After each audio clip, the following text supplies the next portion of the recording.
todos ustedes aquí, sobre todo a tener dos personajes aquí a mi derecha para tratar Gibraltar después del Brexit. Tenemos a Tom Burns acompañándonos como periodista y ensayista hispano-británico, ¿no? O sería más británico-hispánico, esto ya lo podemos... 50-50, ok. Y Florentino Portero como historiador y analista de relaciones internacionales, bienvenidos. Miguel Ángel, como siempre, bienvenido y muchísimas gracias por moderar esta mesa. Miguel Ángel es profesor nuestro de Schiller International University. Nosotros somos una universidad americana que está aquí con campus en España, tenemos también campus en Francia, en Alemania y en Estados Unidos, así que las relaciones internacionales es uno de nuestros grandes fuertes. Bienvenidos.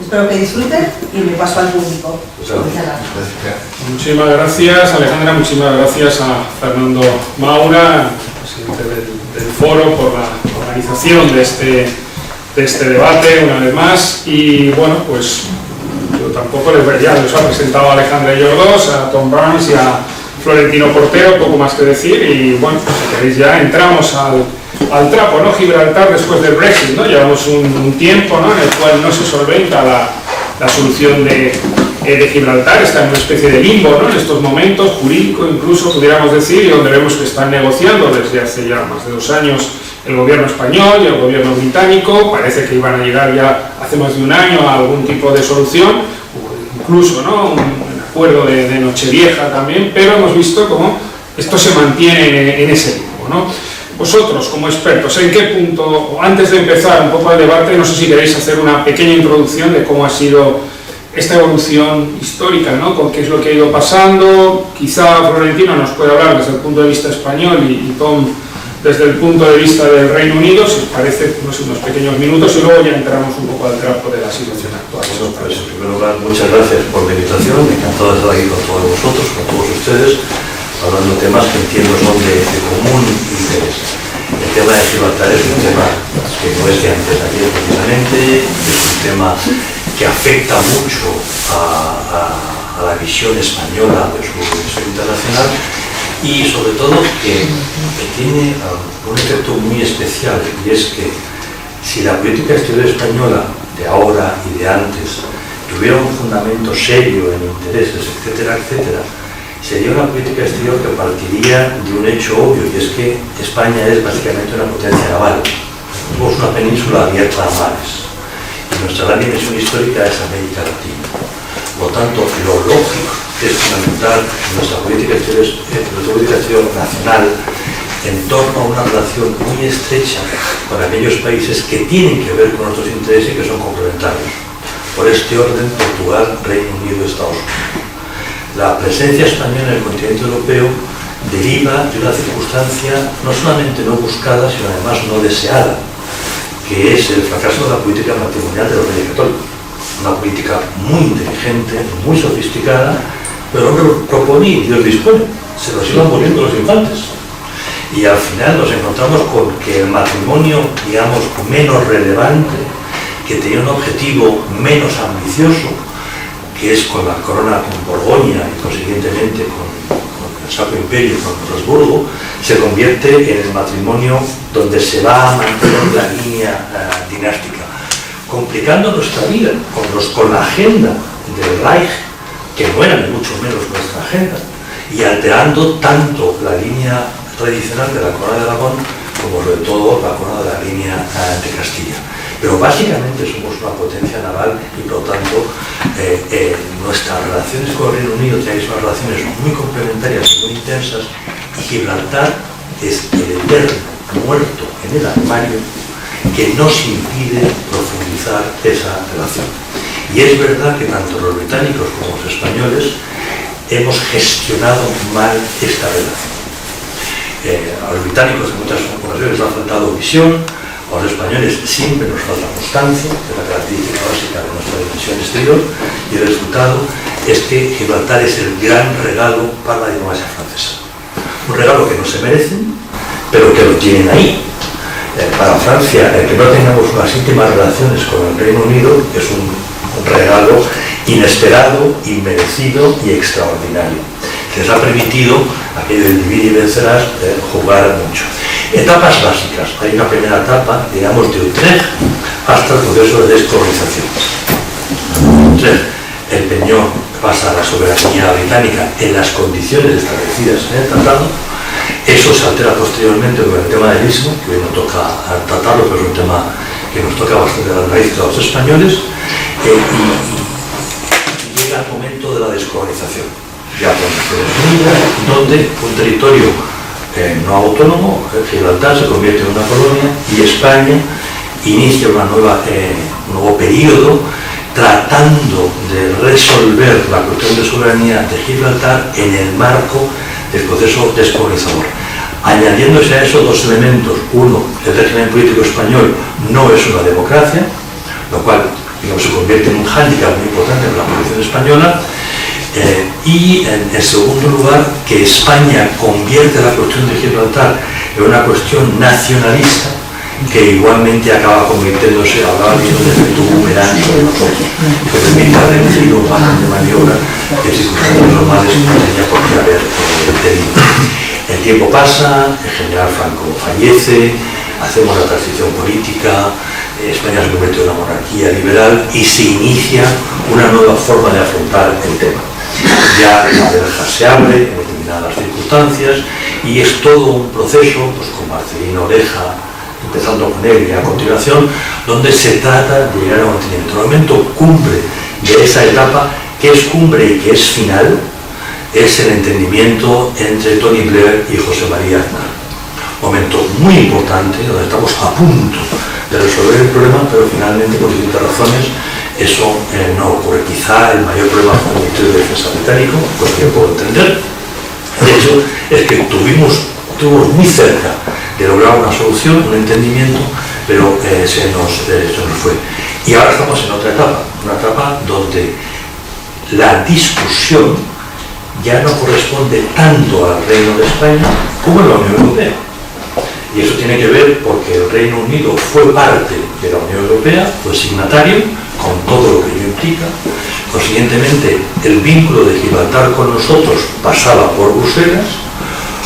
En un momento determinado, el Reino Unido, en circunstancias singulares, más propias de la literatura que de la política de personas maduras, decide salirse de la Unión Europea y Gibraltar tiene una situación francamente irregular, puesto que uno, no es Estado soberano, dos, al irse el Reino Unido, Gibraltar queda totalmente fuera, pero la viabilidad de Gibraltar pasa precisamente por ser parte del continente.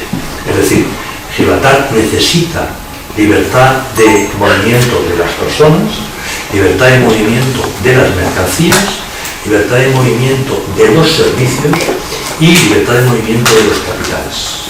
Esas cuatro libertades son básicas para Gibraltar. Pero para que eso pueda ocurrir, de alguna manera, Gibraltar tiene que ser parte de la Unión Europea. El mercado único. De alguna manera tiene que estar en el mercado único y en la Unión Europea. Eso es una tontería. Bueno, ¿y eso cómo se hace cuando no eres Estado soberano y cuando tu Estado soberano está fuera? Bueno, este tipo de circunstancias no son tan extrañas y algo muy parecido lo hemos vivido, y como puede ser mucho mejor que yo, en la negociación tan complicada sobre Irlanda del Norte, donde parte de estos temas han tenido que ser trabajados, porque en el fondo todos lo que queremos es convivir. Si algo aspiramos los europeos después de las guerras mundiales y de guerras civiles es a convivir, y convivir en beneficio de todos. Y la negociación que hay ahora es formalmente entre la Unión Europea y el Reino Unido, donde hay dos partes particularmente interesadas, que es el territorio no soberano de Gibraltar, que evidentemente está representado en cierta medida por el Reino Unido, pero los intereses del gobierno llanito no son necesariamente los mismos que los del gobierno de Su Majestad Británica, y por otro lado está la Unión Europea, que acoge y recoge nuestras posiciones, pero que tampoco es España, y tampoco los españoles han estado nunca de todo de acuerdo sobre qué hacer en este tema.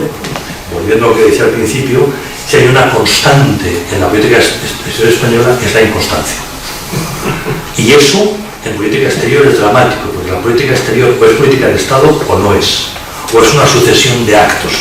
Una sucesión de actos no genera una política, genera una sucesión de actos. Y ese es el mayor e histórico problema de nuestra diplomacia, nuestra inconstancia, porque en el fondo no hemos llegado a un acuerdo sobre quién somos, qué queremos, a dónde vamos, cómo vamos.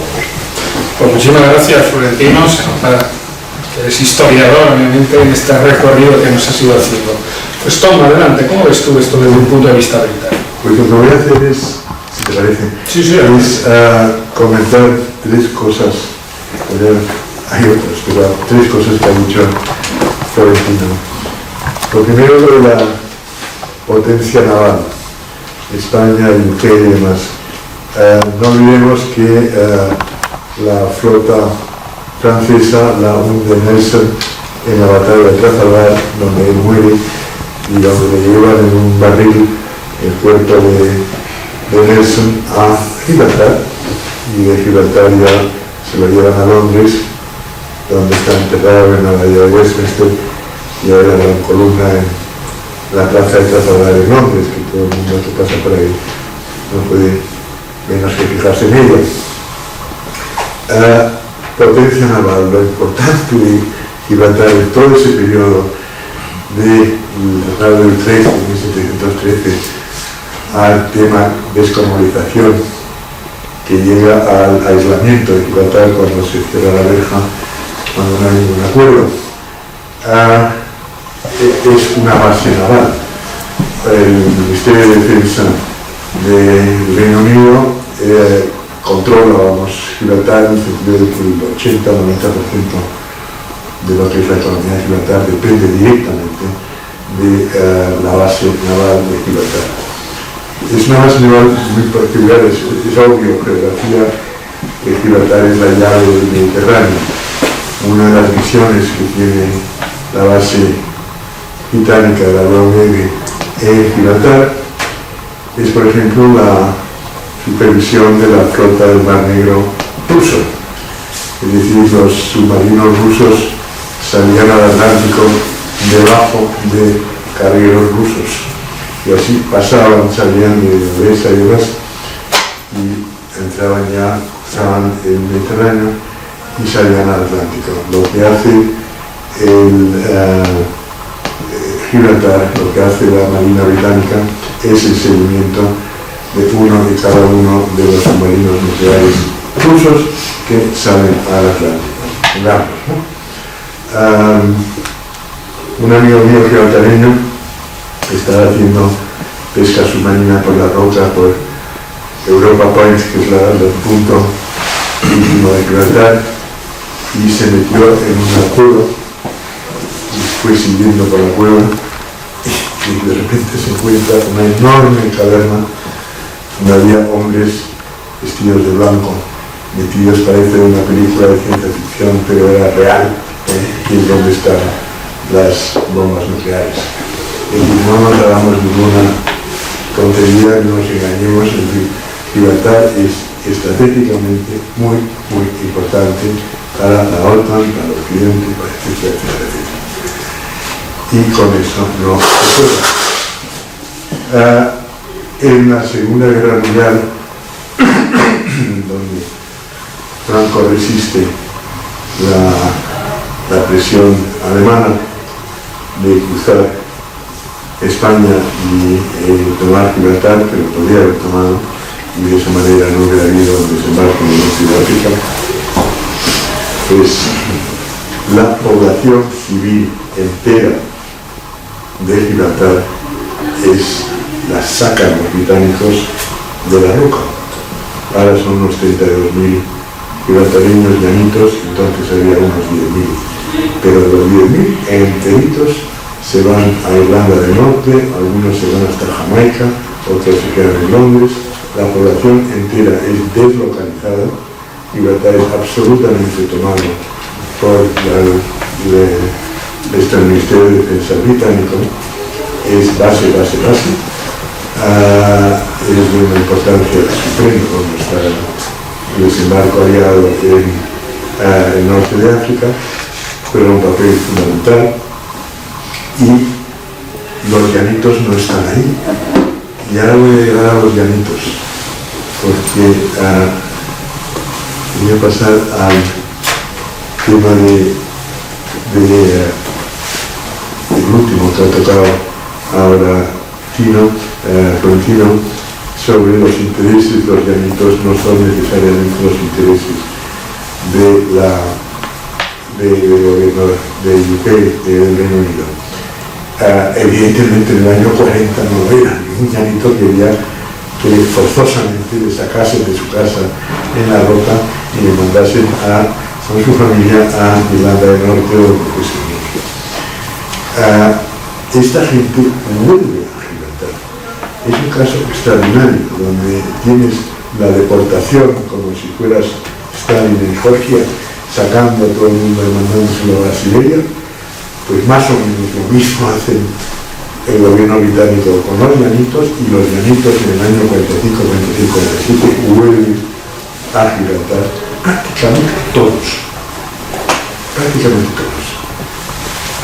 Lo que crea esa diáspora, ese alejamiento de la Roca, es realmente una conciencia del llanito de que la Roca es lo suyo, Gibraltar es lo suyo, y crece un movimiento civil hasta entonces inexistente en Gibraltar, y el padre fundador de todo esto es un hombre muy importante en la historia de Gibraltar, que se llama Sir Joshua Hassan, que es el ministro principal durante muchísimos años, y él es el que va consiguiendo de Londres más y más derechos civiles en Gibraltar hasta que se constituye.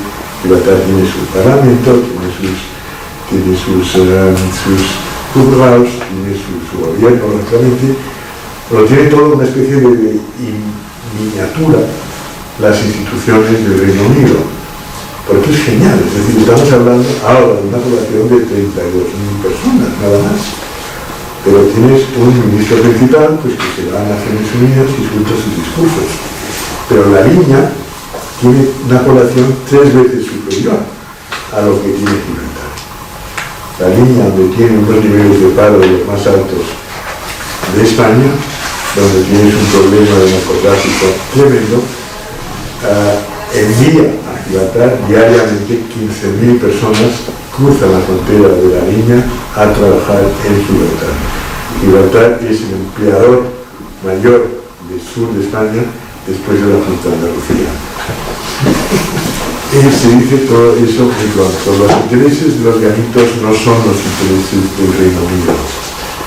En Brexit, como sabemos todos, una mayoría de los británicos votan a retomar el control, o como se quiera decir, comete este suicidio colectivo, que es irse de su socio comercial, de todo, vamos, de la Unión Europea, y tenemos Brexit. En Gibraltar también votan lo de Brexit. El 95% de los gibraltareños votan quedarse en la Unión Europea, pero Londres se va. No sé cómo veis las negociaciones, Florentino. Llevamos 2 años, ¿no? O más de 2 años de negociaciones y esto no se cierra. ¿Cuál es el problema? ¿Dónde están? Estamos en una etapa que se os explicó con detalle, donde la transparencia es la clave de todo. Nunca ha sido más transparente el gobierno español, razón por la cual no tenemos ni idea de lo que está negociando. Eso que sería transparente. Vaya por delante que quien negocia no es directamente el gobierno de España, como he dicho al principio. Estamos hipotéticamente negociando un tratado entre la Unión Europea y el Reino Unido en relación a cómo se inserta Gibraltar en el espacio europeo. Ese es el momento formal en el que nos encontramos. Los británicos te reconocen que lo están negociando, pero que no está nada claro que se llegue a algo. Es decir, que la negociación puede concluir en un no tratado, lo cual llevaría a otro tipo de relación. En estos momentos sabemos cuáles son los temas más complicados y sabemos también aparentemente qué es aquello en lo que estamos avanzando.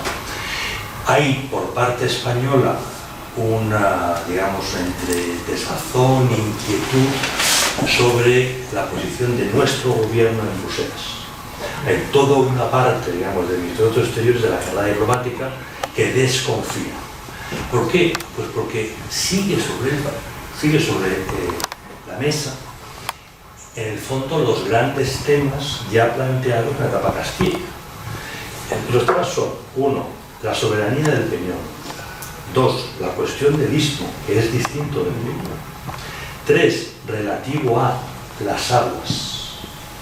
¿Qué criterio jurídico se sigue? Tenemos una posición, España tiene otra posición. Yo soy español, pero eso me lleva a envolverme la bandera y decir que mi posición es la correcta. Hay discusiones de orden jurídico que son muy respetables, pero que hay que resolver para poder avanzar.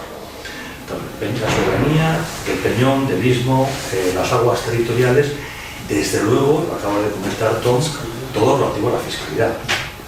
Porque eso que está pasando es a costa de nuestra hacienda en parte. Y vinculado con la fiscalidad hay otro tema que no está muy lejos, que es el contrabando, que es una actividad comercial realmente importante. Entonces hay un segmento de la carrera diplomática que dice: el gobierno español puede haber renunciado a estos temas que son fundamentales. Como no sabemos que se está negociando, tampoco podemos afirmar nada. ¿Dónde están los temas básicos? Más o menos ya han salido aquí. Hay un aeropuerto, ¿cómo se gestiona? 2, el aeropuerto va unido a un puerto, que eso quiere decir que hay personas que entran y que salen en un espacio hipotéticamente europeo. ¿Quién controla eso? En el formato europeo tiene que ser el gobierno del Estado miembro más próximo, que evidentemente es España. Es decir, en la lógica sería la Guardia Civil. ¿Cómo se percibe esto desde los llanitos? Pues es como colocar la bandera en el Peñón. Que la Guardia Civil esté ahí es imposible. Entonces se empieza a jugar con una agencia europea, que es la agencia que controla prácticamente las fronteras, que es la agencia Frontex. Pero es una agencia complementaria a los países. No es un ente autónomo que controle las fronteras comunes de la Unión Europea. Es un instrumento complementario. Entonces estamos hablando de que si es la Guardia Civil con la Policía de Gibraltar, que si en primer lugar recibe la Policía de Gibraltar y a continuación recibe la Guardia Civil, o si es al revés, y qué papel juega Frontex. Estamos dando las vueltas a esos temas. Más allá, pues nos encontramos con el tema fiscal, con el tema laboral y con el tema medioambiental, donde pues, se viene a decir que si usted quiere entrar en el espacio europeo, el espacio Schengen, tendrá que aceptar esa normativa. Ha hecho todo, bueno, sí, pero para Canarias no se acepta del todo. Se están negociando, evidentemente, las excepciones hipotéticas en ese tema. El mercado único, evidentemente, es clave y, consiguientemente, pues todo el marco normativo. Por último, también lo decía Tom, básicamente estamos hablando de una base militar, de una base naval. Todo lo que ha comentado Tom es cierto. Además, recordemos, ahora ya no es tan importante, Gibraltar era el primer punto de apoyo de la ruta imperial, de la ruta que une los puertos del sur, Southampton, con el Raj, con la India. O sea, no es cualquier cosa Gibraltar. O sea, no entendemos la Segunda Guerra Mundial sin Gibraltar. La derrota alemana en Libia y demás tiene mucho que ver con la crisis de los suministros alemanes. O sea, la logística alemana se hunde, entre otras cosas, por Gibraltar. O sea, es un tema básico para un militar o para un diplomático británico. Cuando llega un barco británico a su base, ¿qué pasa? ¿La recibe la Guardia Civil? Eso es lógico. ¿Va a recibir la Guardia Civil a un submarino nuclear británico? Esos son los temas que tenemos sobre la base. La razón por la cual un británico nos diría: bueno, estamos negociando un tratado que ya veremos si podemos firmar, porque no son temas menores. Y porque, como bien decía Tom, en historia los sentimientos cuentan. Los seres humanos no somos robots, no somos personas que actuemos al 100% de manera racional en función de nuestros intereses. Somos seres emotivos, estamos llenos de sentimientos y, consiguientemente, de prejuicios. Una cultura es un sistema ordenado de prejuicios. No pidamos a un Llanito Peras al Olmo, ni tampoco pidamos a un capitán de un submarino nuclear británico que haga determinadas cosas, ¿no? Pues eso es lo que se está negociando y se está negociando con mucha discreción. Tanto es así que, a pesar del gran esfuerzo de nuestro gobierno por la transparencia, yo no me entero de nada. El futuro. Sí, el futuro. ¿Hacia dónde va? El tema de la fiscalidad, que ha salido aquí, es uno de los temas más controvertidos, ¿no? También España, de hecho, yo creo que tiene Gibraltar dentro de la lista negra, ¿no? de paraísos fiscales. Quizá no lo mismo que no comentabas, pero España sí, ¿no? Quizá bueno, en un momento dado podría retirarlo, ¿no? Yo puedo especular, pero eso no va a ninguna parte porque no tengo ninguna información. Y es más, cuando uno habla con los diplomáticos españoles, y tanto Tom como yo, pues tenemos muchos amigos, yo tengo un hijo además, es que no tienen ni idea de lo que se está negociando.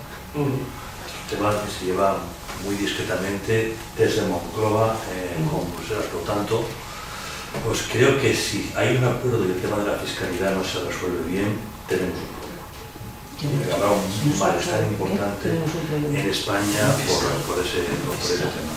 Sobre el futuro, vamos a ver, el Reino Unido está en Gibraltar, Estados Unidos está en Rota, está en Malta. Desde mi punto de vista, Reino Unido, Estados Unidos, junto con Portugal, que está un poquito más allá, son nuestros aliados naturales para afrontar los grandes temas que van más allá. Queda aparte el tema de América Latina porque nuestra relación tiene otra dimensión, la dimensión íntima. Otra forma de porque América Latina además está dividiendo una serie de conclusiones internas donde no tenemos gobiernos con los que hablar fácilmente sobre el medio plazo. Entonces, yo creo que evidentemente esa situación nos debería llevar a juntos dar un salto adelante. Pero si miramos el mapa, nos está faltando la orilla sur. Y es que lo que está enfrente de Gibraltar es Ceuta. Otra bahía muy importante que da a una bahía interior muy importante, que es igualmente un centro militar por encima de todo, que junto con Gibraltar controla absolutamente el acceso a un mar fundamental. Ahora, desde que los hutíes se están enredando en el Mar Rojo, hemos redescubierto los estrechos. Cualquier historiador, cualquier militar de carrera se sabe los estrechos de memoria, porque los estrechos son básicos, realmente básicos en la vida, evidentemente. Son fundamentales. Bueno, puestos a soñar, lo ideal sería un acuerdo con Marruecos, con el Reino Unido y de fondo con Estados Unidos para crear el Estatuto del Estrecho, que resolviera este conjunto de ciudades, donde no tiene por qué haber ni vencedores ni perdedores, porque podemos repartir pasaportes con mucha generosidad. Pero hace falta una visión de conjunto. Hoy además Marruecos depende en grandísima medida de Estados Unidos y los próximos años va a depender más porque los árabes en general van a pasar muy mal. Y Marruecos, por su situación y porque siempre ha marcado mucha distancia con lo que ocurre más hacia su oeste, va a necesitar mucho territorio.